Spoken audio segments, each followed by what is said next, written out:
Bonjour à tous, dans notre prochain chapitre, nous allons continuer à travailler sur les nombres décimaux. Et donc, pour commencer, nous allons faire un rappel sur ce que nous avons dit dans le premier chapitre.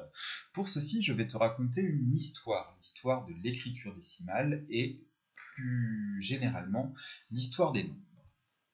Au début, il n'y avait rien, même pas 1, même pas 2, même pas 10, et surtout pas 0. Et les moutons sont arrivés. Oui, oui, les moutons. Le matin, le berger faisait sortir son troupeau de la bergerie. Le soir, il le faisait rentrer. Pour être sûr de ne pas perdre de moutons, il avait un sac et un tas de cailloux. Le matin, chaque fois qu'un mouton sortait de la bergerie, il mettait un caillou dans son sac. Le soir, chaque fois qu'un mouton rentrait dans la bergerie, il enlevait un caillou du sac. Ainsi, s'il lui restait des cailloux dans son sac, il savait qu'il lui manquait des moutons. Il savait même combien il lui en manquait. En latin, caillou se dit calculus. C'est de là que vient le mot calcul. Comme on ne trouvait pas de cailloux partout, et que ce n'est pas très pratique pour compter, le nombre de cheveux qu'on a sur la tête par exemple, les hommes ont inventé des symboles pour écrire les nombres. Les Babyloniens, dans un premier temps, vers 3000 avant Jésus-Christ, comme tu as pu l'étudier en histoire. Les Égyptiens ensuite, vers 2000 avant Jésus-Christ. Puis les Chinois, vers 1000 avant Jésus-Christ. Les Grecs, vers 500 avant Jésus-Christ, et les Romains, en même temps. Il y a eu ensuite les Indiens, bien d'autres, et puis les Arabes. Et tout le monde a trouvé ça astucieux, la numération arabe, et tout le monde a fini par l'utiliser. Et on a vécu comme ça pendant quelques centaines d'années. On pouvait compter les moutons, les gâteaux, les maisons, et c'était bien pratique. Et puis un jour, un homme a voulu mesurer une ficelle, avec un bâton. Oui, oui, un bâton. Pour ceci, il a reporté plusieurs fois le bâton sur sa ficelle. Un bâton, 2 bâtons, 3 bâtons, etc. Mais arrivé au bout de la ficelle, problème. La ficelle mesurait plus que 11 bâtons, mais moins que 12 bâtons. Ce n'était pas assez précis.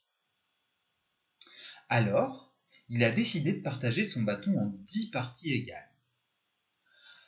De cette manière, chaque partie valait 1/10 du bâton, 2/10 du bâton si l'on prend 2 parties, et ainsi de suite.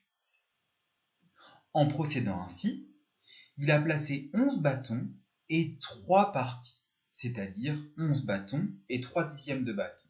Il a dit, ma ficelle mesure 11 bâtons et 3/10 de bâton, et il était content. Rentré chez lui, il a fait la même chose avec un carré. Si l'on partage un carré en 10 parts égales et que l'on prend une part, alors cette part vaut 1/10 de carré. Si l'on partage un carré en 10 parts égales et que l'on prend 3 parts, alors on obtient 3/10 de carré. Si l'on prend 5 parts, on obtient 5/10 de carré, et si l'on prend 10 parts, on obtient 10/10 de carré, c'est-à-dire un carré entier. Et il a même continué.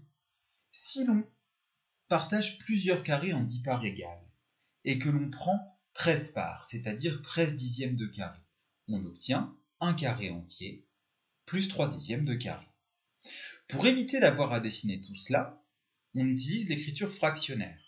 On écrit 1/10 égale 1 sur 10, 3/10 égale 3 sur 10, et 13/10 égale 13 sur 10. Et on constate que 13/10 est égal à 1 plus 3/10. Et puis, 24/10, c'est 2 carrés et 4/10 de carré. On écrira donc 24/10 égale 2 plus 4/10. Bon, mais c'est pas tout. Un jour, l'homme de tout à l'heure s'est dit, et si je mesurais l'épaisseur de cette ficelle? C'est petit une ficelle. Et donc ça recommence. Il partage un dixième de bâton, c'est trop gros. Il décide donc de le partager, comme tout à l'heure, en 10 parts égales. En procédant ainsi, 10 petites parties dans chaque dixième en tout, ça fera 100 petites parties du bâton. Puisqu'il y a 100 petites parties, une petite partie s'appellera 1/100. La largeur de ma ficelle mesure donc 1/100 de bâton. Ensuite, l'homme est retourné chez lui et il a retrouvé ses carrés.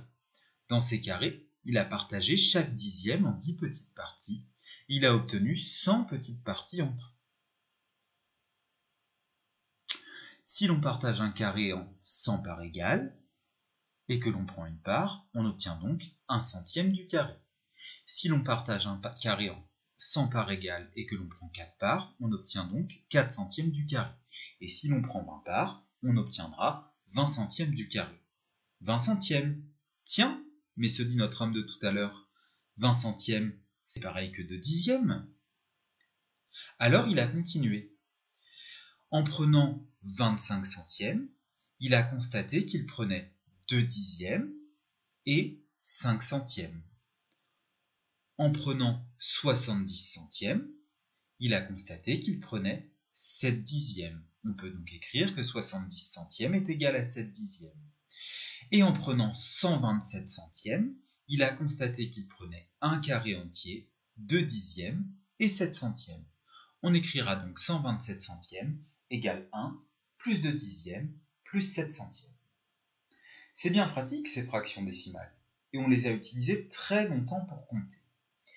Et il y a à peu près 400 ans, un comptable hollandais, il s'appelait Stevin, s'est dit que, tout de même, ça serait mieux si on pouvait écrire tout ça d'un seul morceau.